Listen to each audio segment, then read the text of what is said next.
Thank you so much, Golden Boy, here with Dapr after a crushing victory, 2-0 victory over Vikings. You guys are undefeated in the tournament, not just in the series, but in the maps as well from yesterday to today. So that's where I kind of want to start. Expectations, a lot of people calling you guys favorites coming in.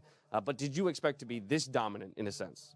No. Obviously, I'm confident against going against anybody here, but yeah, to close out in like this dominant fashion, it feels great. So.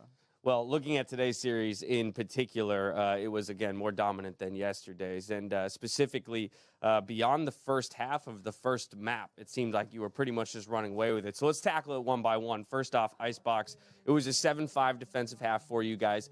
Felt like it was really focused around A site, though, for Vikings. So I'm kind of curious from your perspective, did you guys have that knowledge coming in, that based on comp, based on play style, that would be the site that they'd really be focusing? And how did you approach dealing with that?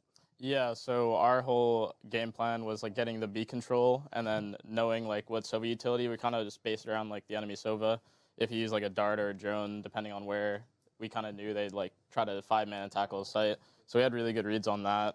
We rotated utility and like our looks. Like sometimes we're really aggressive and trying to fight them in the face, and then sometimes we're playing like retake.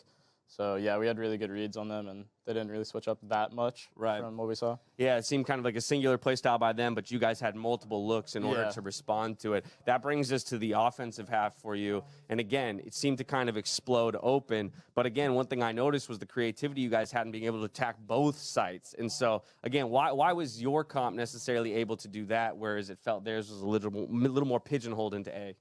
Yeah, I think we just had more focus towards the B side, and once you have like B control, it's way easier to either like just hard commit to B with Sage. I think that's like one of the bigger problems with their comp is that they didn't run Sage, so we kind of had like a little more freedom towards B, because if you show too much respect at B and they have Sage, they could just get bombed down, and that's kind of what they did for us. So we just kept kind of abusing that. But yeah, once you get B control, it's way easier to pivot back to A.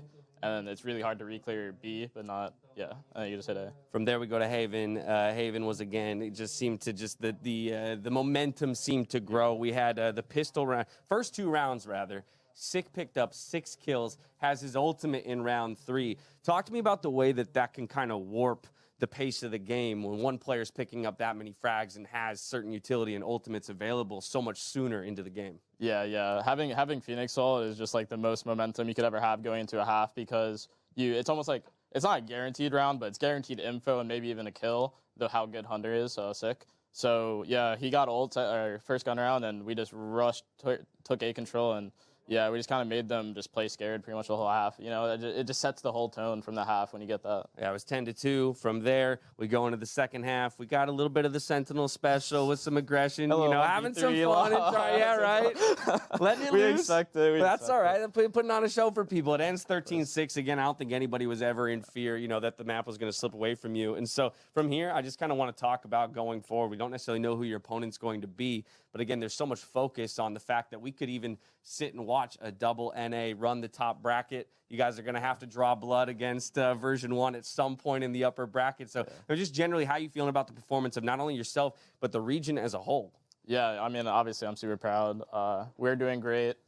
Version 1's, taking down Liquid is no easy feat, so I'm really proud of them, too. Hopefully, they could keep doing their good stuff against Nuturn, but honestly, I'd rather play Nuturn just because the regional I'd rather have somebody that's not that familiar with how we play than version 1, it'd probably just be like a slugfest. I feel like that's how regional matchup is. It's kind of just like running at each other. So yeah, I'd rather Nuturn, but I'm still rooting for version 1. Yeah, of course. I mean, there's a lot of questions about how that kind of utility usage, that creative utility usage coming out of regions like Korea and Nuturn might stack up against some of the more brute force that NA has to bring to the table. But either way, you guys put on an absolute show today. I want to thank you for taking the time to interview with me. Congratulate you here on the run you've had so far. Thank you very much. From here, we're going back to Golden Boy and the squad.